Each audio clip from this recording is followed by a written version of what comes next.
Hari Om, Hari Om,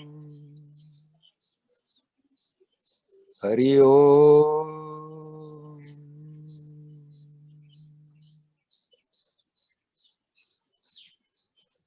Hello, my friends. Welcome on my roof.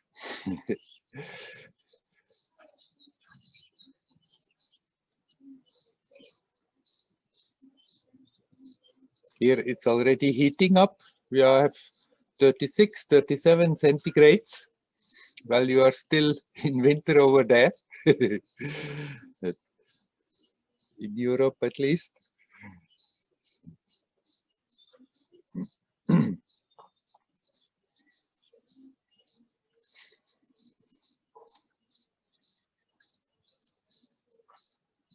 Is there anyone who would like to come in straight away?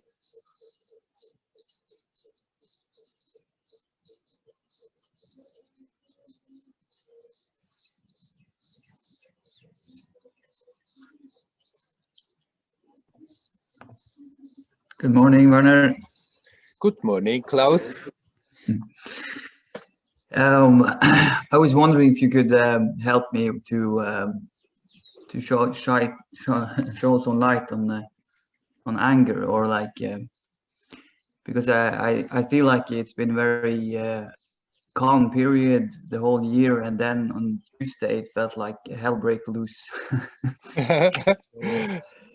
So I was in at my work, and I was working with a case. I was trying really hard to find help to a guy who was going to get some driver's license, and he had some family problems, so he couldn't be too long away from this city because of his children. And I tried to bring this up in a meeting at work, and then my leader said in front of everybody else that was a really strange thought. So I just felt really disrespected in that moment. And 1 hour later, I went to the training, and I was in there like a substitute for the coach.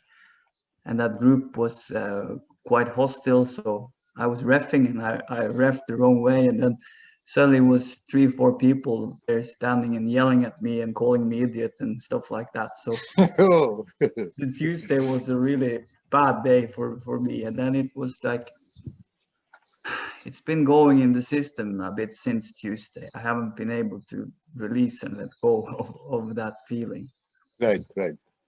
It's not simply the situation, but after that, it sticks in the mind, and the situations, you play them over, and the anger comes back. Yeah. Mm-hmm. You feel it in the body also. It's like tensed, and after a while with this, you get tired also. You feel like you're depleted. Right. Now, if you observe, you will find that the reason why it sticks, why it goes on, you find that you defend in your head your position. That you want to make them clear mentally that you are right, they are wrong. They don't have a right to behave like this to you. And as long as you go on like this, that will go on your anger and your reaction. Now, if you want to get rid of your anger, that it stops persecuting you and tiring you, because it is a drain. If we keep up something like this, it's not simply a moment of anger that is puffing a little energy out in space, but what is really draining, that we keep it after that in the head, and it goes on and on and on. So when you catch yourself defending your position, tell yourself, but anyhow, I want now to get rid of this anger. It doesn't matter whether I'm right or wrong, whether they are right or wrong. It's past, it's not now. I'm just giving it life now by holding emotionally on to that souvenir of the situation. people sometimes they are unjust, they are exaggerating in their reaction. So what? What does it really matter? We can accept it, deal with it, and let it go. But the letting go, you have to do. So when you become aware how you are arguing in your head, then redirect the attention. You said it's all tense in the body, but bring the attention back to that and observe how tense it is really. And breathe and relax. Relax your legs. You will see when you are busy with a situation like this and you are full in that angry mode and defensive, and then you redirect the attention to the body right now. See what it is doing right now. And you start to consciously breathe and relax your legs. How the tendency is that it just sort of dissipates. Yeah. Yeah, because I feel like the fear is probably there that if someone is like insulting me in public like that, then it will be bad for me in the future, that no one else will respect me, that I will lose the respect I need to function well. So that's probably one of the arguments that keeps this that's alive. a fear. That anyhow, that is a thing that reoccurs with you, that fear of not being good enough, and not being properly respected for what you are doing. And then you can deal with that fear like you deal with the anger. That you see that uneasiness about the future coming up, and then instead of nourishing it and thinking about it, how can I counteract it, you just don't worry about it. You bring the attention to the now, your life now, not in the future when people may respect you or not respect you. Here now.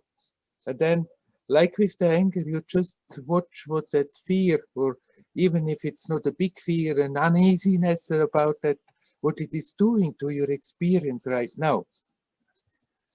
And redirect the attention to this moment, to the body, energetically, and relax the tensions.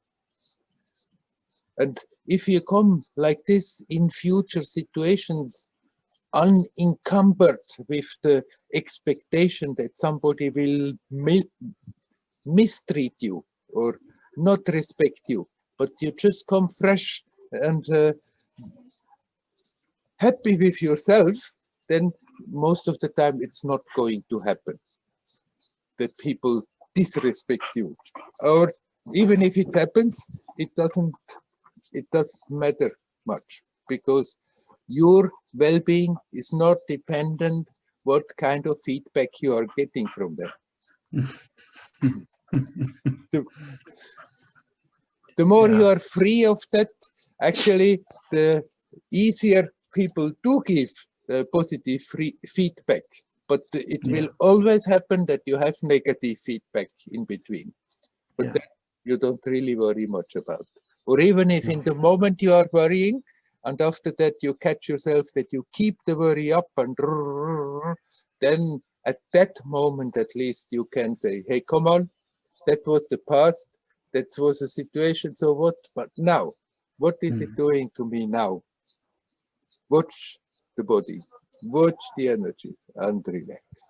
Breathe and relax. Yeah, I tried to do this the period, but sometimes it feels so strong that it's just going on autopilot. Like it seems like there is a observing all this, but still the emotion is just going like around and around. Right. This, sometimes strong emotions, they won't go immediately or just a moment, and then they come back. Then you do it again. And if it's necessary in between, you do a bit physical action. Go jogging in the forest.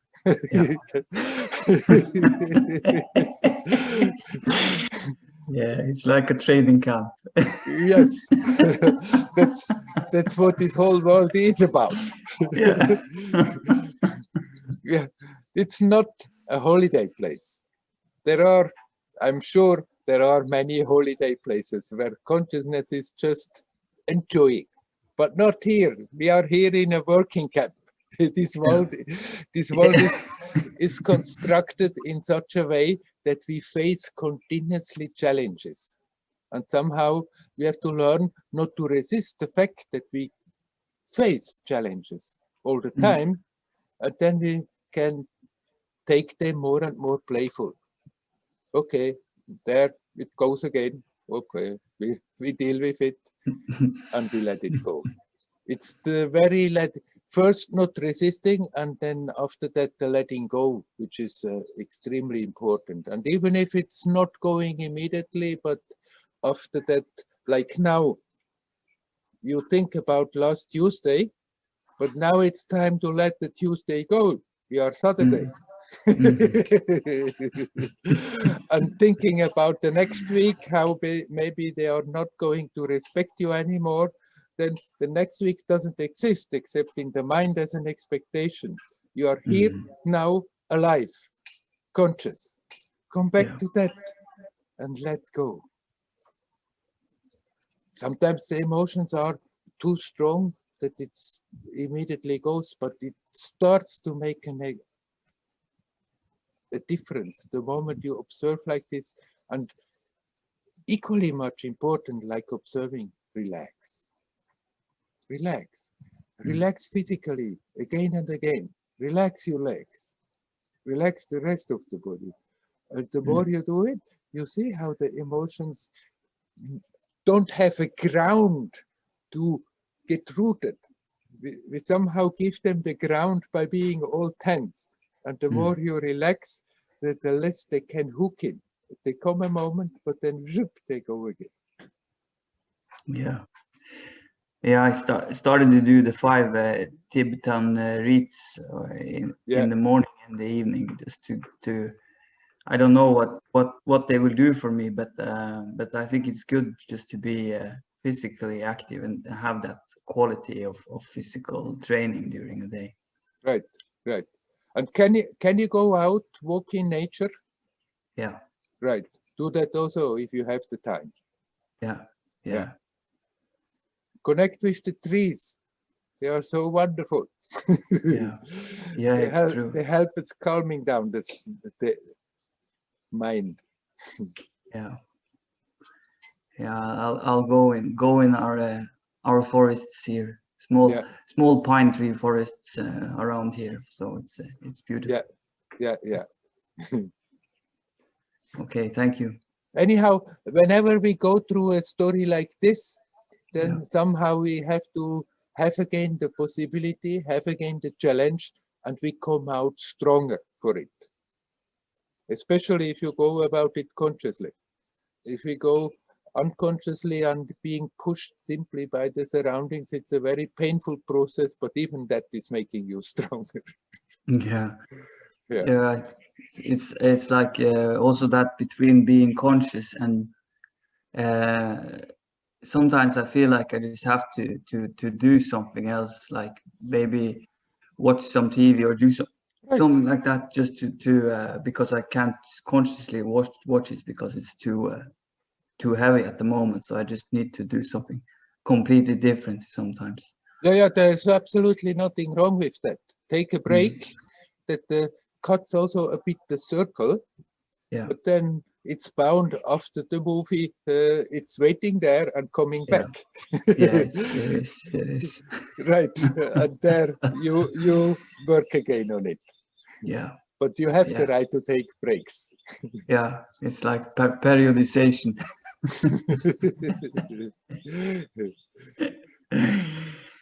Yeah. I wish you well with it. Thank you, Werner. It's very helpful to talk with you. So thanks again. You're welcome. Yeah. Hari Om. Hari Om.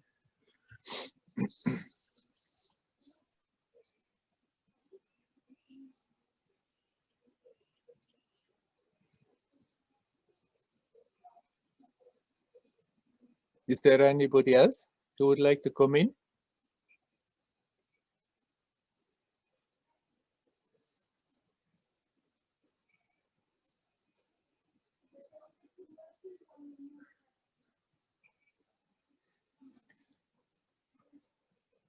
Those who have Facebook, they may have noticed I have copied a post of an Australian man. Now the name just has disappeared for the moment. He's organizing a meditation, but it's only in April, 4th.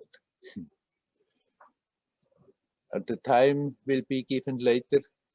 And he invites from all over the world that for some time everybody participates, focusing on light, focusing on love. Now, is such a thing useful? Sure, it is useful. If many people in many places simultaneously, consciously connect with each other and focus on the strengthening of the forces of light, focusing on love, on real love, not the emotional love, then it does something. It gives like a boost that after that it is easier to reconnect with it. Now, the important work is still for everyone that we don't just do that for that meditation, but that is something that we can turn to all the time. We may not be able to control our situations. Karma may bring all kinds of situations that are totally out of our control, but we have every moment the freedom to either get overshadowed by darkness, by negative emotions, being pulled into dark holes of depression and pain and suffering, or we have the possibility to open up, to turn towards the light, towards being expansive and feeling connected. The negative is contracting. It's contracting our consciousness, it's contracting our experience, and it's always painful because consciousness naturally is expansive. If we stop standing in the way, consciousness is expansive. The experience is expansive. So the real job is not simply come together one day and meditate together all over the world and focus on love and light. The job is that we learn to become aware that we have that possibility to turn towards the light all the time, in every moment.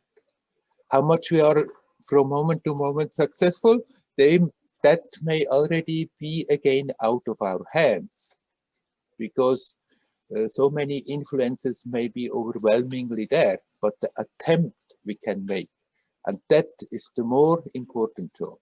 But still, I would very much recommend those who are interested, those who feel like then at that time to join in a thing like this, in a worldwide connecting meditation, to help to put the real boost of light and love into these surroundings. It's very much needed in this time. Anyhow, well, short before it will happen, then when everything is clear at what time this is, I will talk about it again. Let's see, there is a message. Let's see whether this is it was. Resurrection. Oh, it's not for me. Okay. Now, if anybody wants to come in, please come in.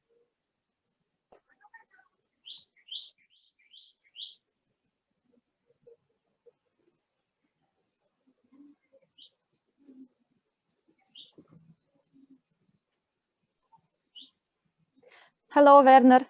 Ah, hello, Nelly. Hello. I have a question. You're welcome. I listened to audio book Yogananda. Dayal told me that you know this book, that you read it. Yes, his autobiography. Yeah, yes. Yes. And when I began to listen to it, I see that it's full of some marvelous things. Miracles. Full of miracles, yes. And at first I thought that it's like I'm listening to a fairy tale, because every chapter is full of some unusual things, so fantastic things. Yeah. And when I came to the middle of this book, I got used to it. Yeah. I think, and I feel something inside that why not? It may be possible, all these things, but I feel some. I feel from one side I felt that it's impossible. From the other side, I feel now that it can be possible, and but I am a little at lost. Yeah. And I decided to ask your opinion about it. Now, if you ask me whether all these things are possible, I have no doubt, yes, they are all possible. If you ask me whether all that is written in that book is true, I don't know. after having been living for more than 40 years in India, I know how easily the Indians make the stories bigger, because they feel that's good to inspire faith in people. So I have no doubt it's possible. I don't know whether all this stuff is true, but actually it is not important. One can get a bit waylaid if one gets too much interested in all the miraculous things that are possible, instead of going for the essence. But on the way, all kinds of unusual stuff can happen. This world is not as solid as it appears to be. And in this magic show of a world, suddenly things that are not routinely happening can happen, no doubt about it. So take whatever inspiration you can from that book, but don't get now really interested in miracles and try to start to develop powers to perform miracles.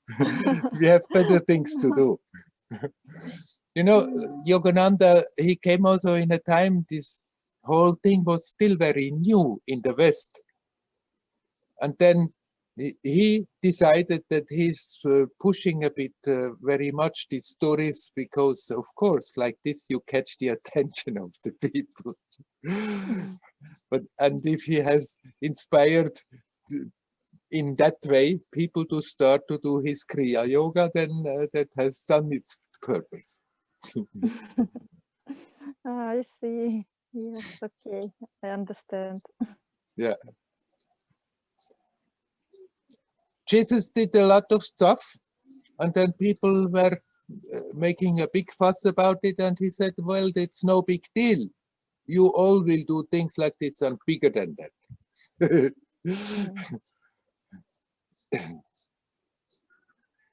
It's something that in other words will be very natural and happening automatically. And maybe eventually this world also will evolve that such things are commonplace. But as long as it's not commonplace, it's not the point that we aspire to develop these powers and start to perform miracles. Because with a lot of work, a lot of time invested, a lot of energy invested, one may develop unusual powers, but that doesn't mean that you are becoming more stably rooted in yourself. That is what matters. All else is a sideshow. Yes, of course, it's the main thing. Right. But the way I'd like to ask you one thing. In this book, there was a master Babaji who, like Yogananda tells, that he lived for some 2000 years or so. Huh? Yes. Yeah. Yes, maybe 30, maybe 300 years and so on. And I thought, is it really possible? Maybe it happens, these things. In the Indian traditions, they say there are still some beings living in this world that are there since thousands of years. Mm. And again, it's the same thing like with the other miracles that you asked. I do believe it is possible. Mm-hmm. I don't know whether it's true. Okay, I see. But I mean, the aging process in the body is something that is just happening. But if you have deep enough an insight in the subtle bodies, in the subtle mechanisms, it is certainly also possible that you counteract that. And it's said that Babaji keeps his body alive since 2000 years and always is somewhat like 25. I do believe that this is possible. I don't know really whether Babaji does this. I haven't met him. Yeah, I see. Okay, thank you, Werner. Don't get too much enthusiastic about this. If it No, I don't. inspires you to continue practicing, just with the knowledge the possibilities are limitless, then that may be inspiring then of a thought, of a feeling to continue. But what counts is that you find yourself here now, at ease, at peace. Make that the base, and then of that anything can develop. Yes, exactly, Werner. Right. Thank you very much. You're welcome. Hari Om. Hari Om. Hari Om.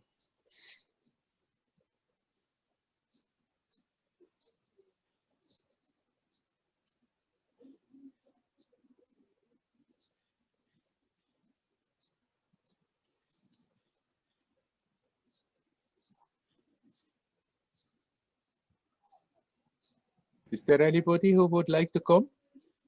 Please come. Hari Om, Werner. Ah, hello, Maria. Yes, my question is about, it follows from something you were just talking with Nelly about beliefs, self-limiting beliefs. Because I was just precisely talking to my friend this morning about that. I have no doubt now that our experience in life is very, very connected to anything we believe. Yes. So if you could talk a bit about that, about self-limiting beliefs and breaking through the self-limiting beliefs.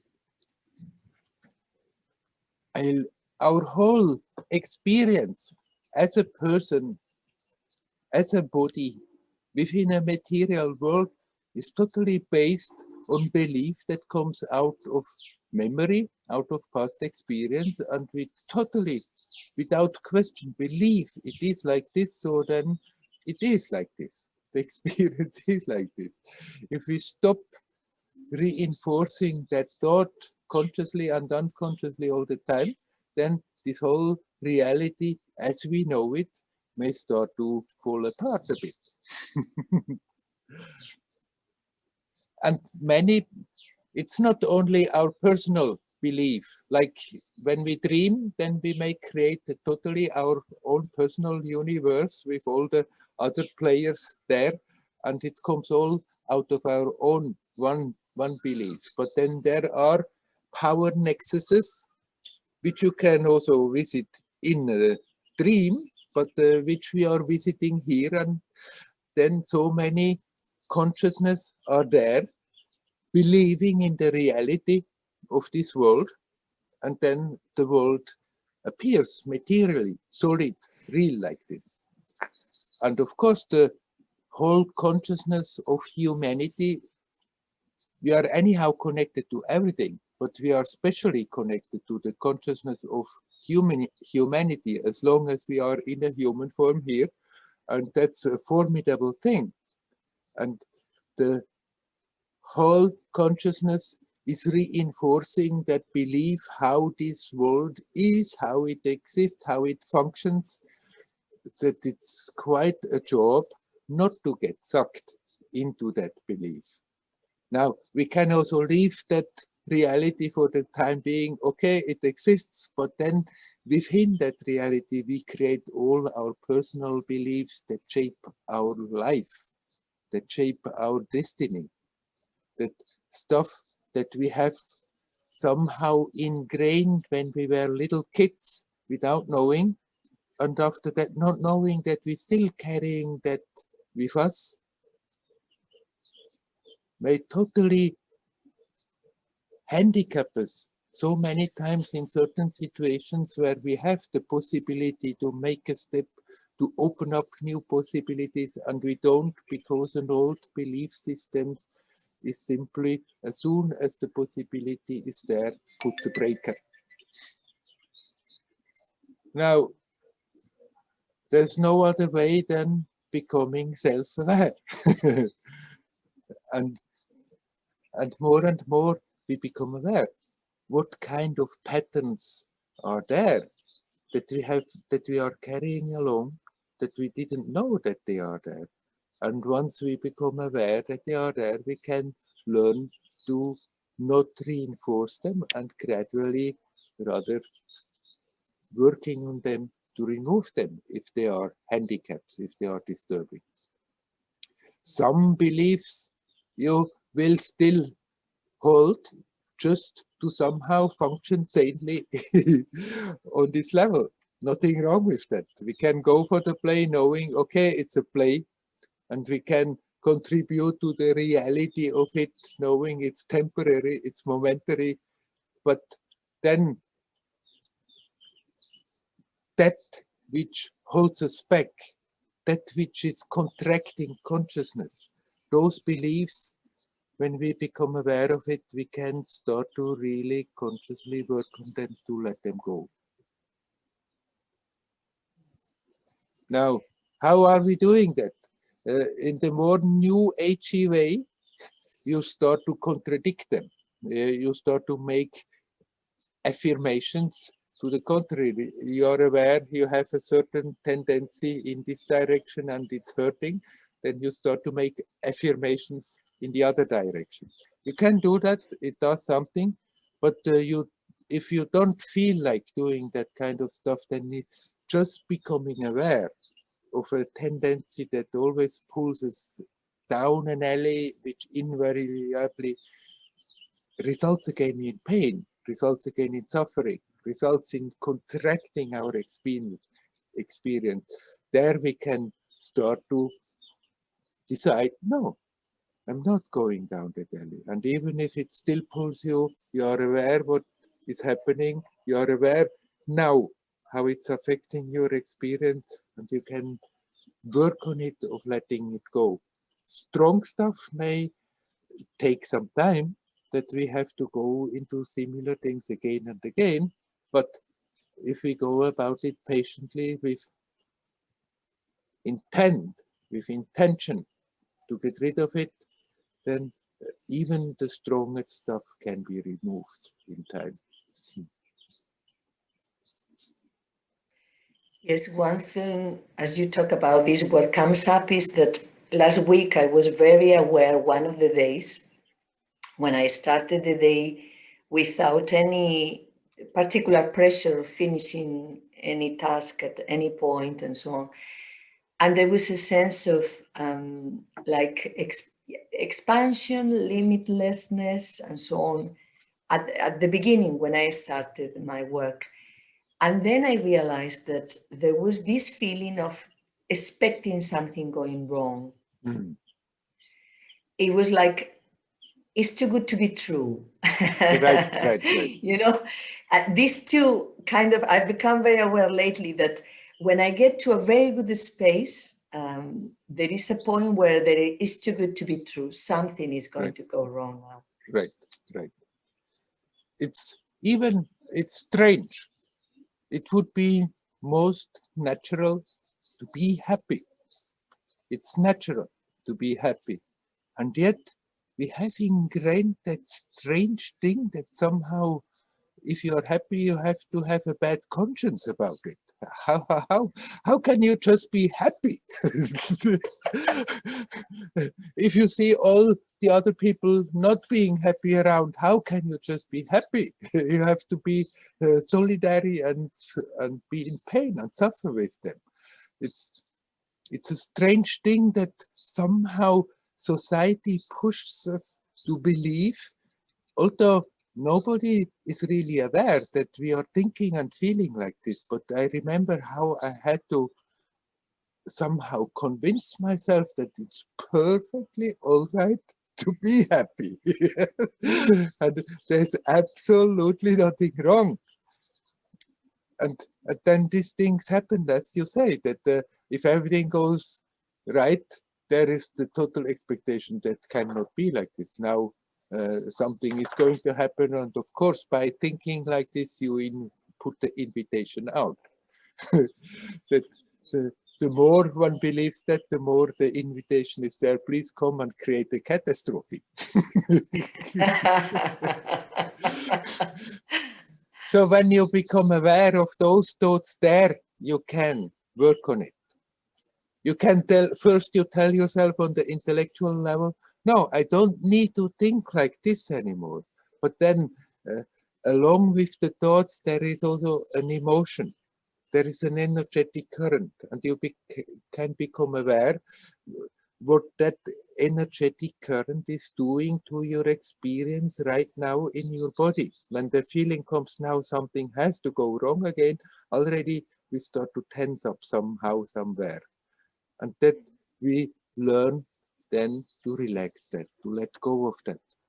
If we consciously let go of that tension that we are creating physically about it, then it's easier of seeing the thought wants to come back and then not go along with it. But old habits will come again and again and again, and they will catch us again and again. But once you see really what's going on, then you simply, there is a mic on, you're interfering. Alfred E. Newman, please turn off your mic. Can you say something, Maria? Then I see you pick to come. Hello. You're back. Yeah. Hello.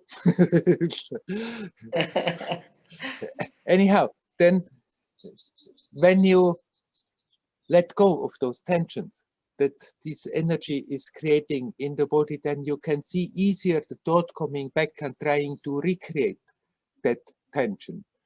But strong stuff will come again and again and get you again and again. But the moment you see, don't regret for all the time that it got you. It's past, it's gone already. But here now, here now got me again, but now I let go, relax.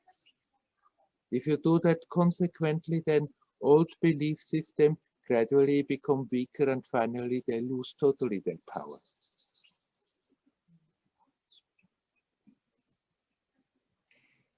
Thank you. One thing more is following from there. I have the feeling that this something is going to go wrong comes when I have a feeling of space, of inner space, of emptiness.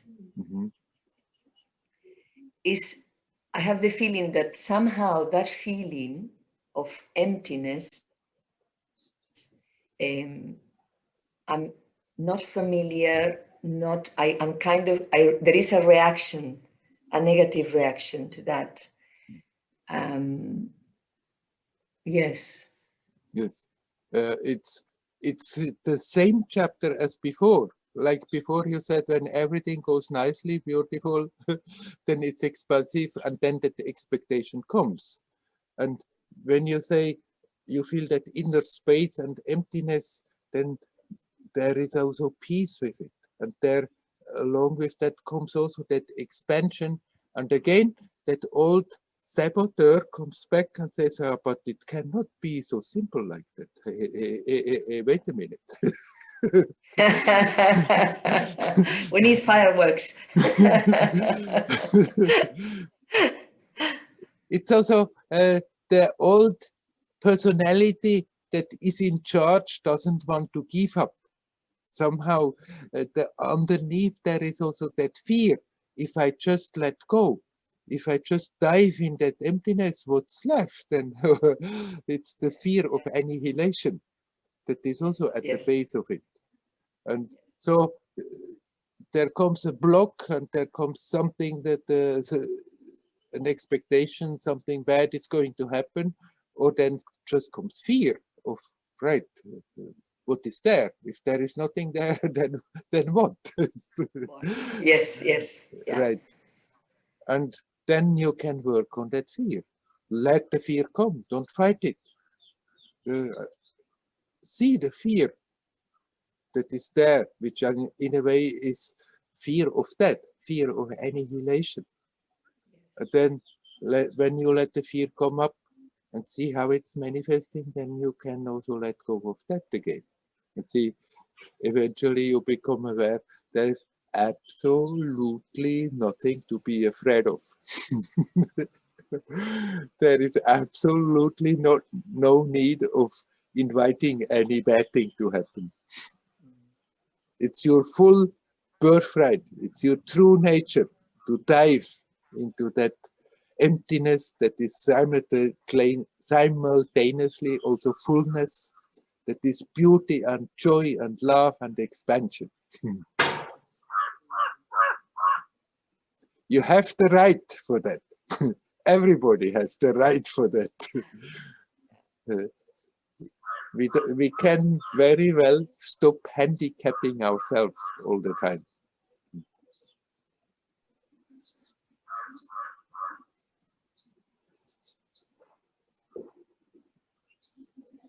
Thank you so much, Werner. Shall we leave it at that for today? Yes, plenty. Hari Om. Thank you, Hari Om. Hari Om, Hari Om. Okay. Is there anybody else who would like to come? Please come.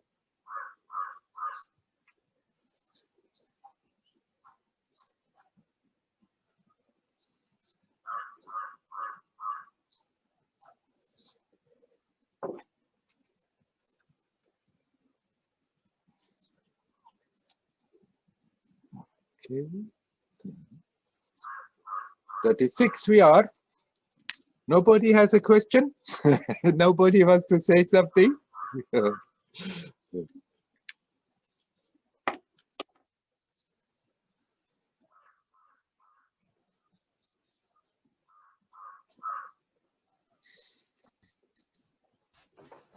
there is somebody. Hari Om, Werner, Hari Om. Hello, I see.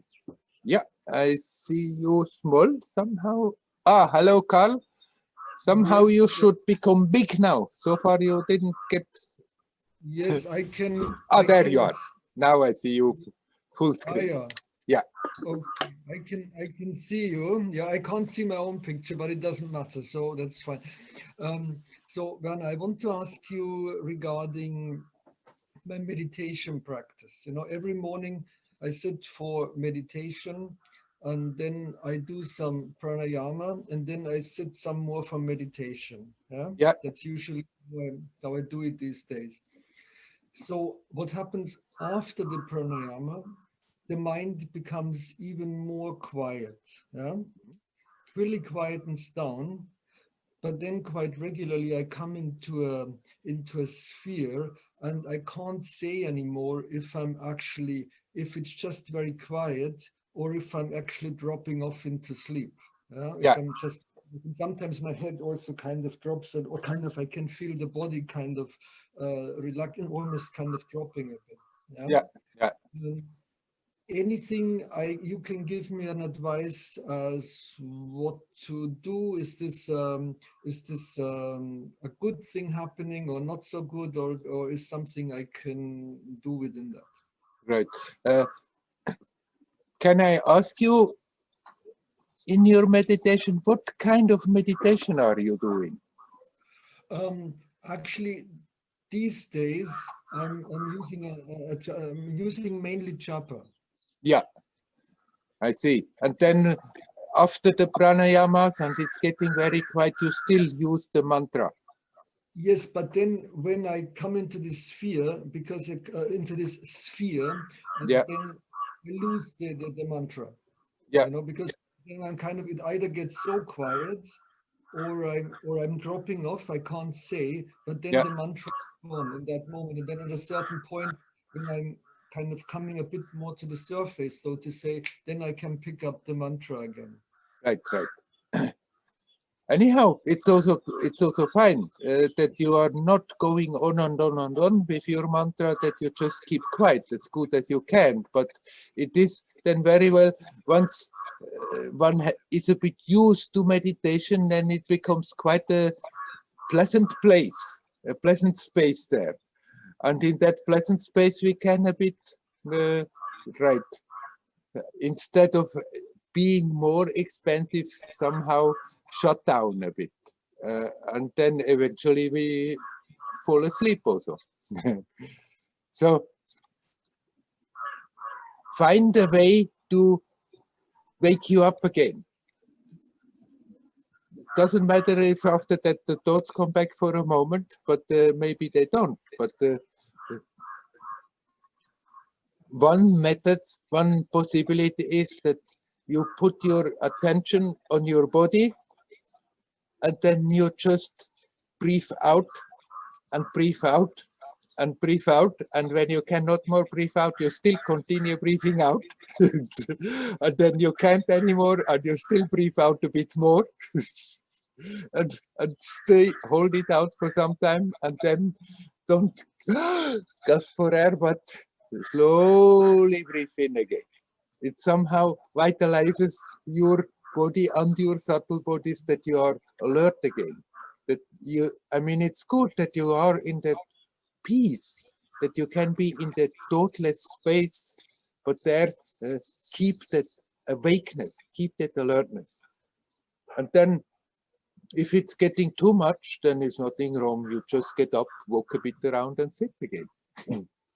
If you feel you're getting too much into that space, and actually it's not expensive, it's just somehow a pleasant way of spending the time, then this is a danger every meditator comes to, that we can have the feeling, actually I had a quite nice meditation, but half of the time it may be more half sleep or dozing a bit away with a pleasant feeling.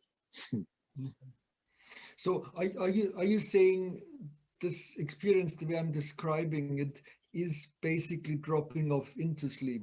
It has the tendency. It may be a state a bit between waking and sleeping, but it's not, you feel, otherwise the doubt wouldn't be there. If you were in that awake, alert state, that doesn't come. And also the doubt doesn't come, because you are aware, this awake, alert, peaceful, thoughtless state has a characteristic of beauty and joy and expansion. And the other one may feel quite pleasant, but is totally lacking that. Yes. No, I can relate to that. Yeah? Right. Then let me ask you another experience, like sometimes in my evening meditation, it's feels quite different. I'm also using the mantra, yeah. But I have a lot of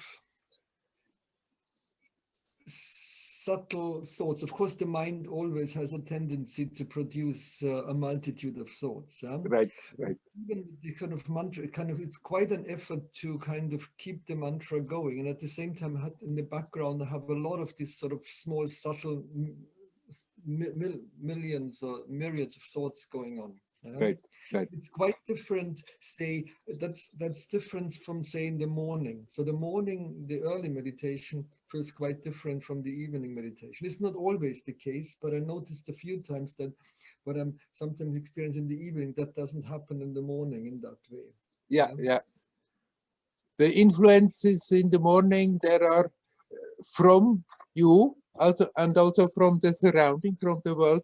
There is less agitation in space, so it has less the tendency to go for that. Whereas in the evening, there is still a lot of activity going on in the world, maybe not so much on your island, but still there are, all the minds are very busy in the evening. And we are connected to that, and that pull is there to get sucked into that. Right. Okay. So it's quite normal what you are experiencing. Right. And when you are aware that this is there, then, and you have the tendency to go for it, then somehow you just find a way to bring the attention back again to what you are busy with. Okay. Yeah. Thank you. You're welcome. Wish you good luck. Thank you. Hari Om, Hari Om.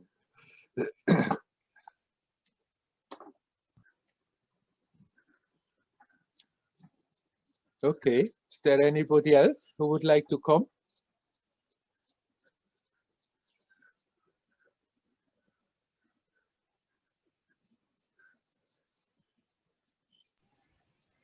Hello, Werner. Hello. It's Christina. Hello, Christina. Om Namah Shivaya. Om Namah Shivaya. Yeah, it's full moon. Yes. I want to ask you how you deal with, because it's so strong, amazing. I sleep only a few hours. I'm on fasting. Yeah. And lots of shifting and things. And I just want to ask you how you go through this,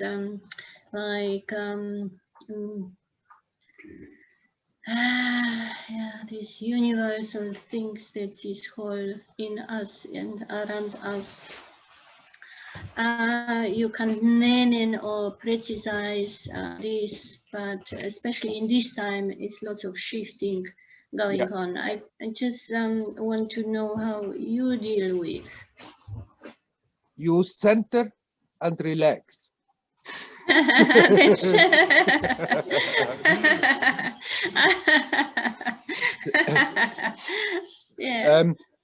Do you, in your meditation or in your practices or at all, do you focus in the point in your body? Do you have a physical center that you're using?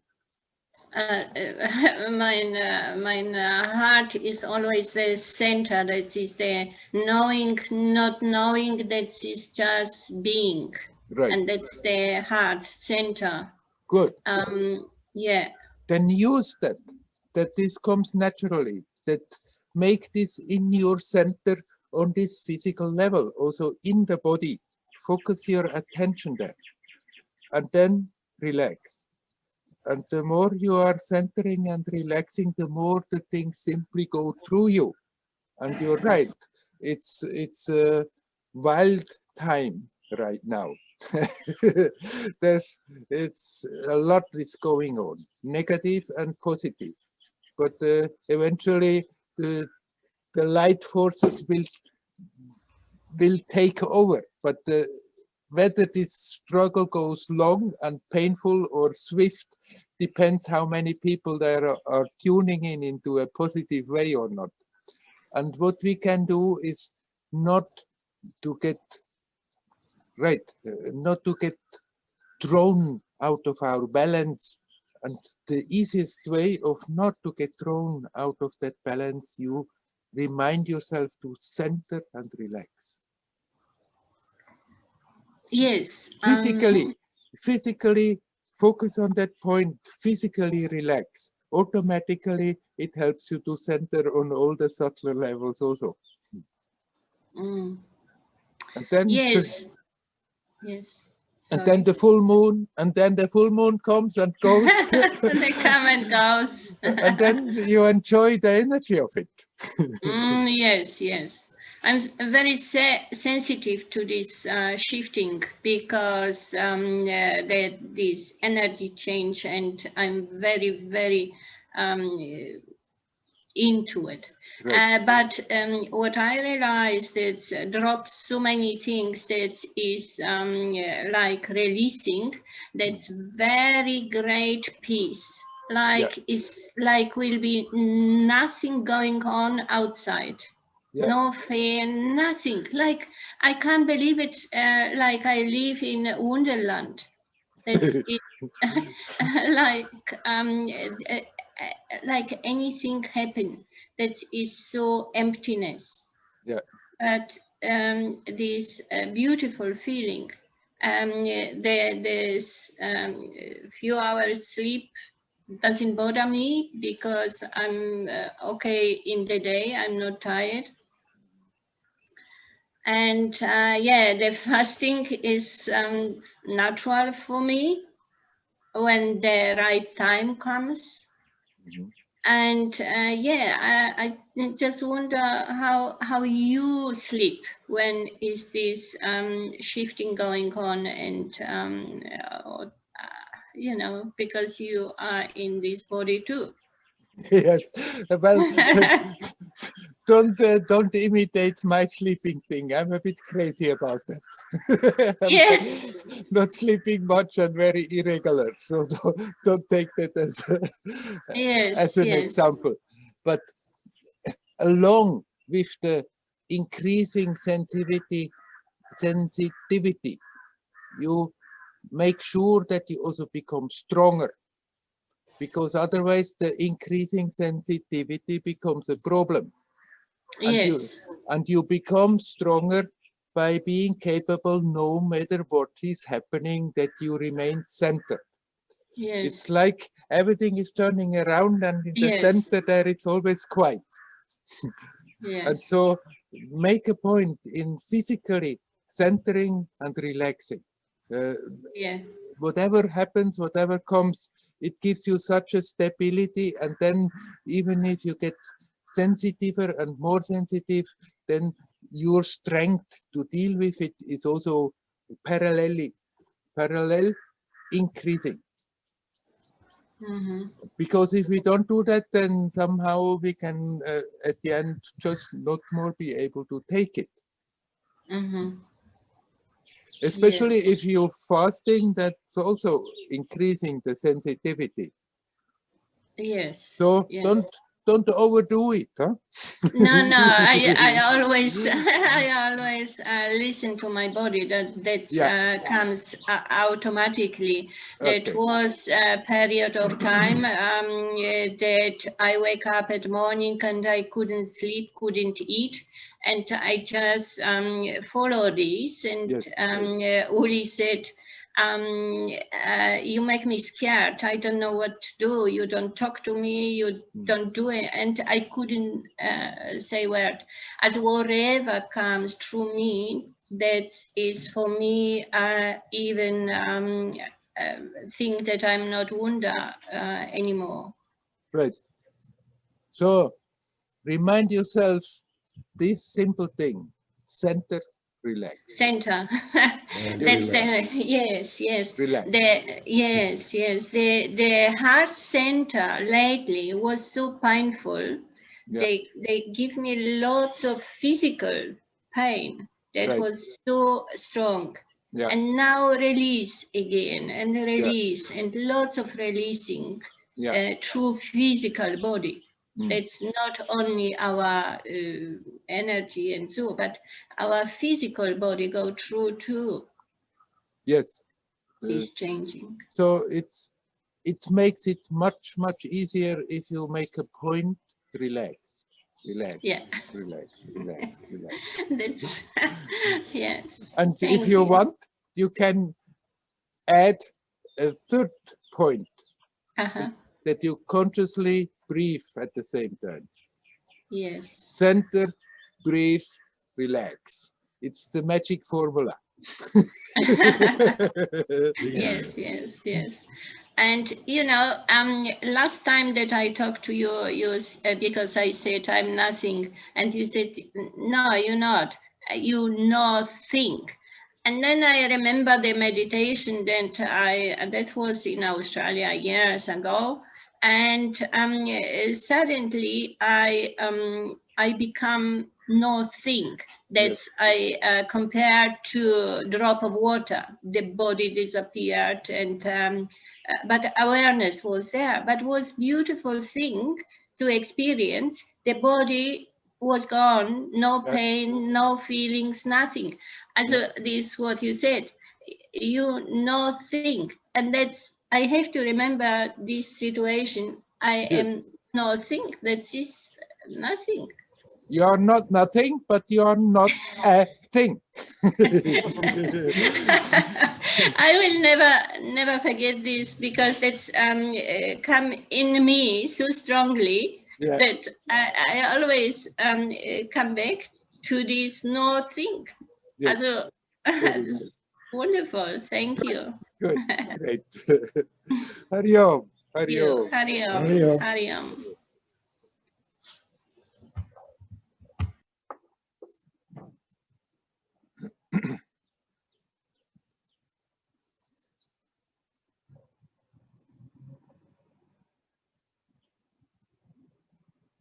Yes, anybody else? We have still quite some time. So if anybody would like to come in, please come.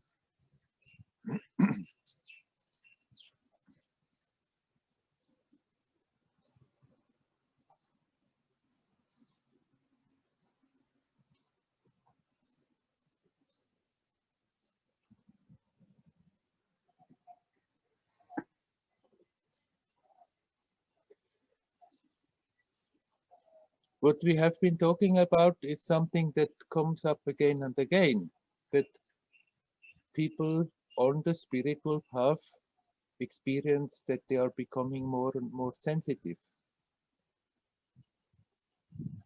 It's normal. It's bound to happen.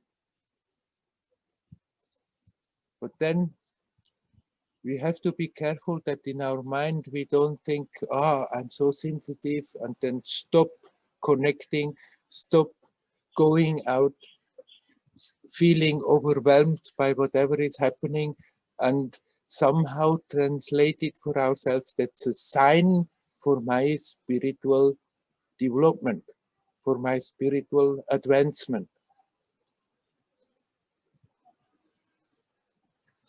To really spiritually advance, if we at all want to use that concept, means along with the sensitivity, we also become stronger and can deal with it.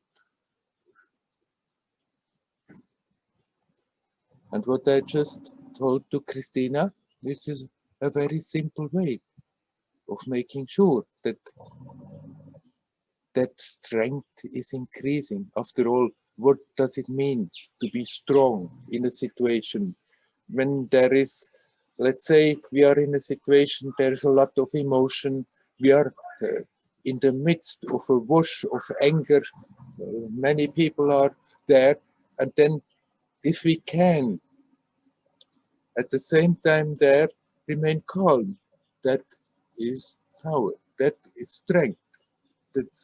Then we are connected to that silent aspect that is always there, no matter what is happening.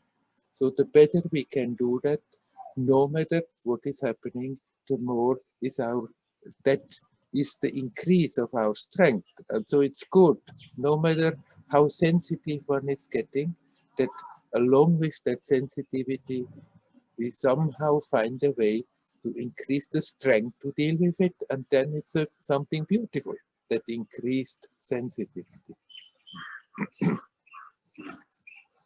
I've seen here and in other places time and again people who told me I can't go out, I can't go to that place anymore, I can't go even out of my room. Hardly, it's so difficult. But it's simply because some trick in the mind that we are then having the feeling it's after all a manifestation. It shows that I'm spiritually advancing and develop a certain pride in it. I'm not saying, Christina, you are doing that. I'm saying this, I've seen that many times. That people tell me with a certain pride, oh, I just cannot go in that place anymore. I can't stand it anymore. It's clear that they feel then it's a sign of their great spiritual development. So they are somehow beyond that. But that doesn't mean we are beyond such a thing if we are too weak to deal with it.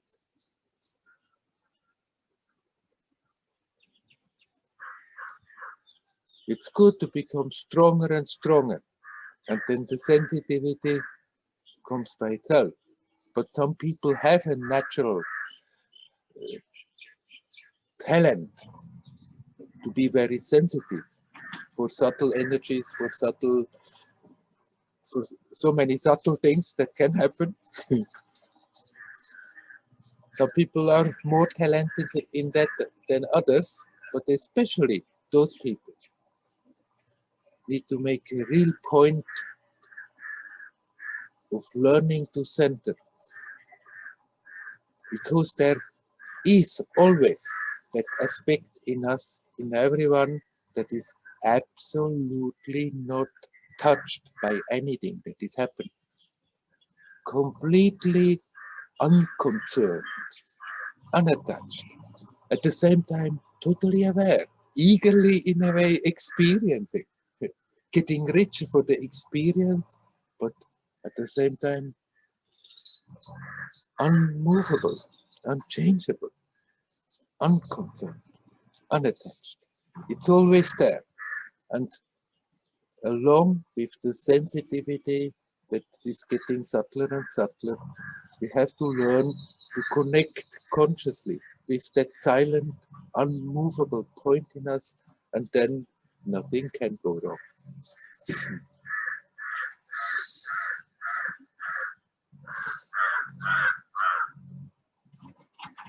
Crows want to come and talk. Is there anybody else? I stop talking now. Anybody else who wants to say something? Please come in.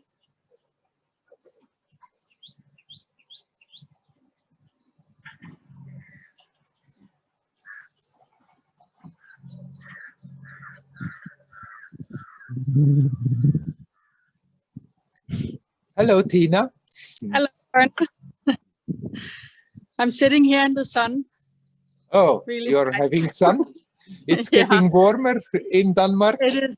Yeah, it's springtime now. I feel it in my body. So I'm one of these really sensitive people to that, you know. Some people can feel it in the body.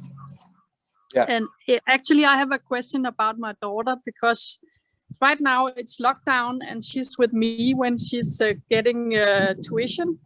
But soon she'll be returning to school. And actually, she's doing so much better with me here, being more joyful, more happy. And I don't know, how could I help her, you know, when she comes back to school to, because she's so sensitive, she can feel the energies of people. How can I make her stronger, like you say, because it's also been my story, to be in all these energies and not be strong, you know. Right. But now it's I'm working with it and it's so much better, but it's difficult for me to explain it to her and how it works, you know. You asked, how can I make her stronger? You cannot make her stronger. You can show her, help her to make her, that she makes herself stronger. Yeah. Right. That you can do. Okay. And the best is to make yourself strong. Yeah. That's what I'm working on also every day. So right.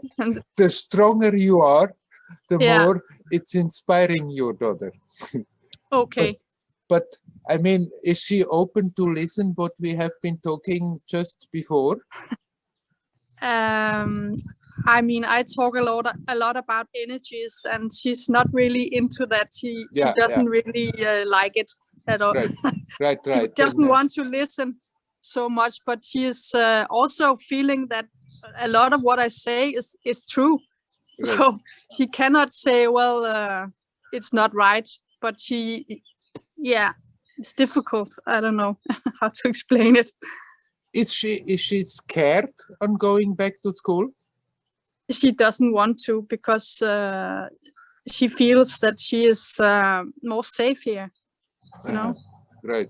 More happy here, and I can see it. She's really happy learning things from here, because she's I don't know, safe here in the energy here. And would you like to stay home? That I mean, is it legally possible that she could stay home and continue the homeschooling? I don't think so, because then they would have to teach online, you know, and I think it will, stop at some point. Right, but I know many children have a lot of anxiety about being in school. Yeah. It's a big problem. So, I just see this. I can relate to that. I never liked school when I was a boy. No, me neither. So that's the thing. But you have to go to school. Right. Anyhow, you can encourage her to, in one way or another, to believe in her strength and not to be afraid. But if she doesn't want to listen too much about your yogic stuff, then you cannot somehow force that on her. Yeah. And the best help you are giving her, if you make yourself strong and you have confidence in her that she can be okay. Because if you develop now a fear, oh, how is it going to be for her? Then actually you also increasing the possibility that it's difficult. So make yourself strong and develop in yourself that confidence in your daughter that she can manage. Yeah, I think that is very true. It's just little doubts that creep in, and I'm not going to let them creep in. She's strong enough, like me. I'm also strong, so she can be it too. You're so right about this. So I will have this in mind. Yeah. When the fear comes, what's going to happen for her, what she's going to do, then don't give way to that and increase that. But develop that confidence in yourself and in your daughter. That's the best help you can give her. And then in the talk, it will come spontaneously if you can give a pointer, but only if she is open to listen. Otherwise, it has the opposite effect.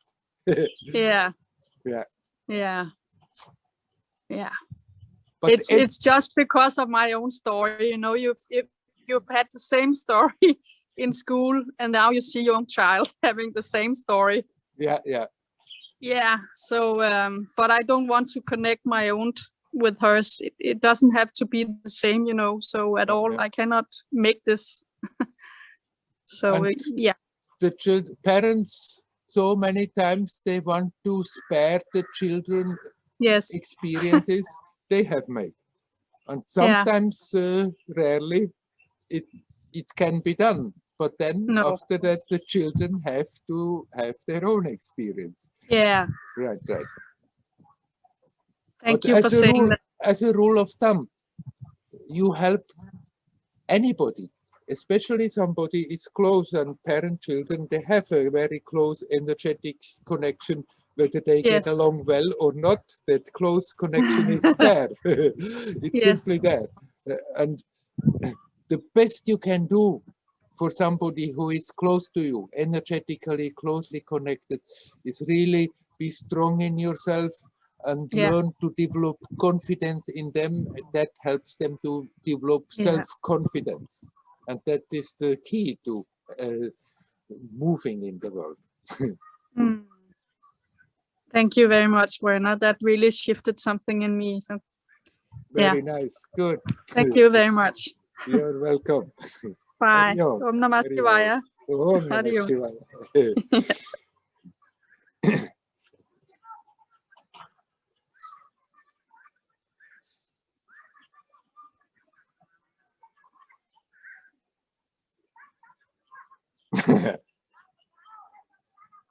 I don't know whether you can hear that, it's far away, but this is happening sometimes here, that suddenly people start to fight, and instead of silently or fight or having bad thoughts, here it's really happening. Then they come together and they shout at the top of their voices at each other.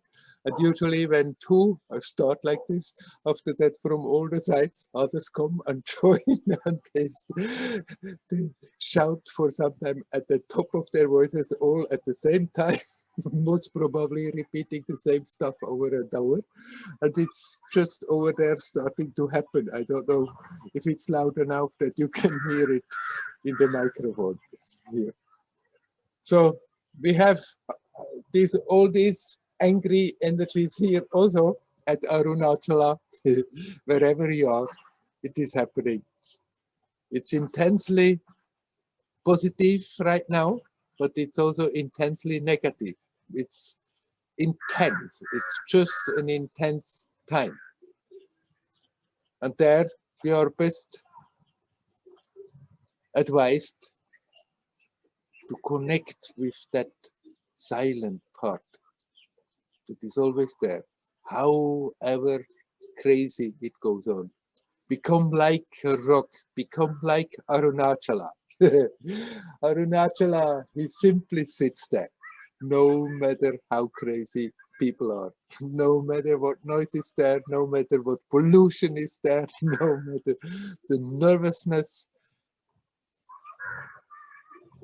whatever madness that's going on, it's like Arunachala is there with that power, with that silence continuously. And you have that Arunachala in yourself. Connect with that inner mountain, with that inner silent rock. And then you can be in a stormy place and still be actually like an anchor for others. You yourself get less and less sucked into the madness. And even if for a moment, superficially, it's storming a bit, deep down that awareness is there, there is something solid, something unconcerned, unattached, not moved by this. And you can just relax and come back to that. And the more you can do that, the more you are also like an anchor for others.